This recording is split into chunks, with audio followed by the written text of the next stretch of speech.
تو نبی پاک صلی اللہ علیہ وسلم نے مختصر بات ارشاد فرمائی مسند امام احمد بن حنبل میں. حضور فرمانے لگے عورت 5 نمازیں پڑھے، اپنے روزوں کی حفاظت کرے، یعنی رمضان کے روزے رکھے. فرمایا اپنے خامند کی اطاعت کرے، نماز روزے کی پابندی کرے، خامند کی اطاعت کرے اور اپنی شرمگاہ کی حفاظت کرے. تو حضور فرماتے ہیں پھر قیامت والے دن نہ اس کے لیے جنت کھول دی جائے گی، وہ جس دروازے سے چاہے جنت میں داخل ہو جائے. پھر کھول دیا اللہ تعالیٰ نے اس کے لیے. 2 ہی باتیں، ایک یہ کہ نماز روزے کا خیال کرے، خامد کی اطاعت کرے، شرمگاہ کی حفاظت کرے، تو جنت کے جس دروازے سے وہ چاہے گی نا اس کو داخلہ دے دیا جائے گا.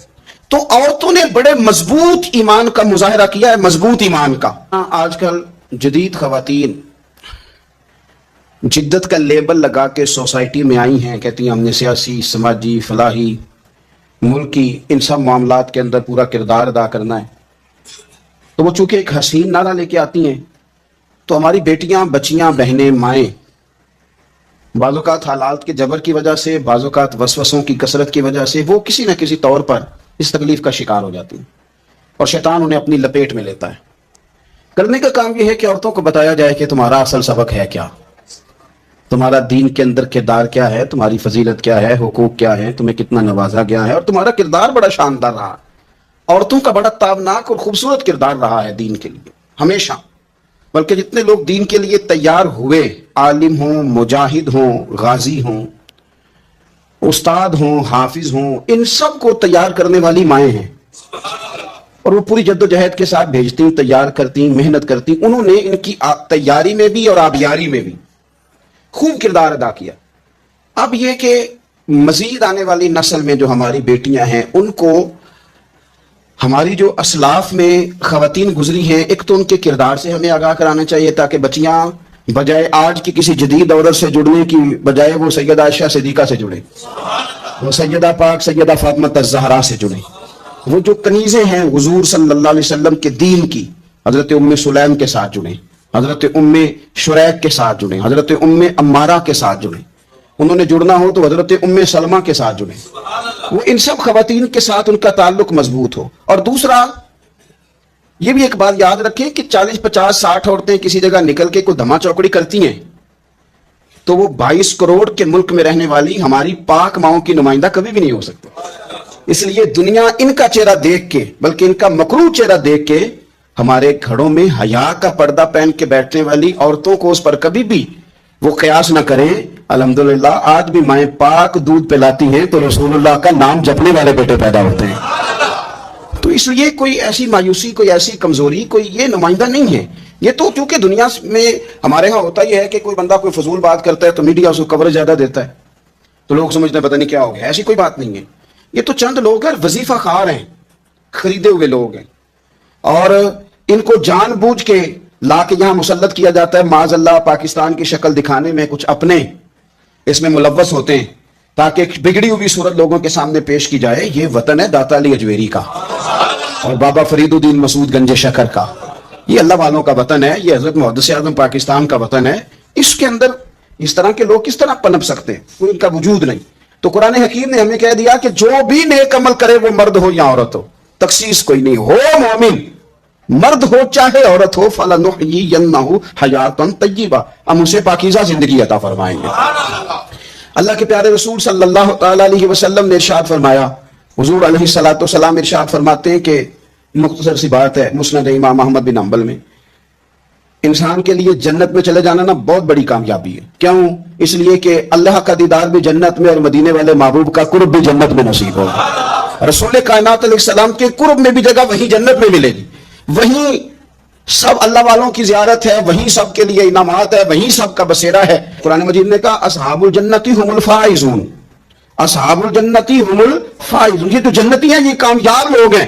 پہلی مثال دیتا ہوں جناب ہاجرہ کی. حضرت ہاجرہ رضی اللہ تعالی عنہا حضرت اسماعیل علیہ السلام کی والدہ ہیں، جناب ابراہیم خلیل اللہ علیہ السلام کی اہلیہ ہیں. میں نے پہلے بھی ایک دفعہ کہا تھا، پھر کہتا ہوں کہ آج کل نا کاکروچ دیکھ کے، چھپکلی دیکھ کے چیخ مارنا یہ خوف نہیں، یہ فیشن ہے. اسے پتہ چلتا ہے کہ یہ برگر فیملی ہے، اسے پتہ چلتا ہے یہ امیر لوگ ہیں.